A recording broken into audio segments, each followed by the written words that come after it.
यहोवा ने अपने कहे वचन के मुताबिक सारा पर अनुग्रह किया और उन्होंने सारा से जो वायदा किया था उसे पूरा किया।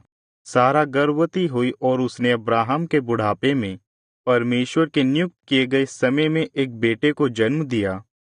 अब्राहम ने सारा से जन्मे इस पुत्र का नाम यित्साहक रखा। जब उसका बेटा यित्साहक 8 दिन का हुआ, तब अब्राहम ने परमेश्वर की आज्ञा के अनुसार उसका खतना किया। यित्साहक के जन्म के समय अब्राहम की आयु 100 वर्ष की थी। सारा ने कहा, मुझे परमेश्वर ने खुशी से भर दिया और जो कोई यह बात सुनेगा वह भी खुश होगा। और उसने यह भी कहा, अब्राहम से कौन कहता था कि सारा बच्चे को दूध पिला पाएगी, किंतु मैंने उनके बुढ़ापे में उनको एक पुत्र दिया। हागार और इश्माइल का निकाला जाना। सारा का बेटा बड़ा होता गया और उसका दूध छुड़ाया गया, और जिस दिन यित्साहक का दूध छुड़ाया गया उस दिन अब्राहम ने एक बड़ा भोज दिया। पर सारा ने देखा कि मिस्री हागार का बेटा जो अब्राहम से जन्मा था उपहास कर रहा है। तो सारा ने अब्राहम से कहा, इस दासी तथा इसके पुत्र को यहाँ से निकाल दो, क्योंकि इस दासी का पुत्र मेरे पुत्र यित्साहक के साथ वारिस कभी नहीं हो सकता।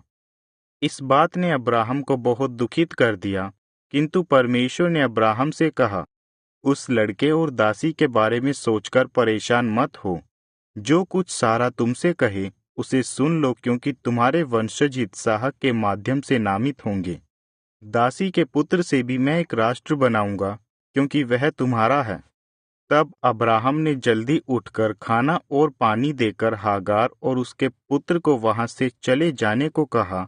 हागार वहां से निकल गई और बेशर्बा के सुनसान रास्ते में भटकती रही। और जब पानी खत्म हो गया, उसने अपने बेटे को एक झाड़ी की छांव में लेटा दिया। वह स्वयं लगभग 100 मीटर दूर जाकर बैठ गई, क्योंकि वह अपने बेटे का रोना और उसकी परेशानी नहीं देख पा रही थी, और वहां बैठते ही वह फूट फूट कर रोने लगी।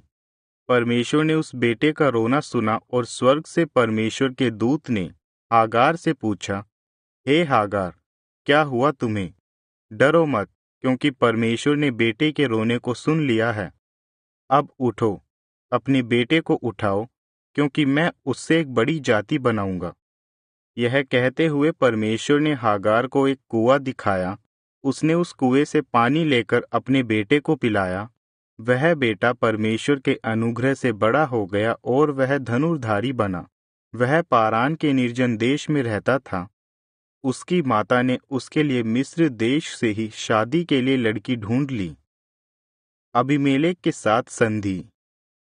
अबीमेलेक तथा उसकी सेना के सेनापति फिकोल ने अब्राहम से कहा, आपके सब कामों में परमेश्वर की आशीष रही है, इसलिए आप हमसे वायदा कीजिए कि आप मुझे, मेरे वंशजों से अथवा मेरी भावी पीढ़ियों से कभी धोखा नहीं करेंगे, लेकिन आप हम सब पर दया करना जैसा मैंने आपसे किया था।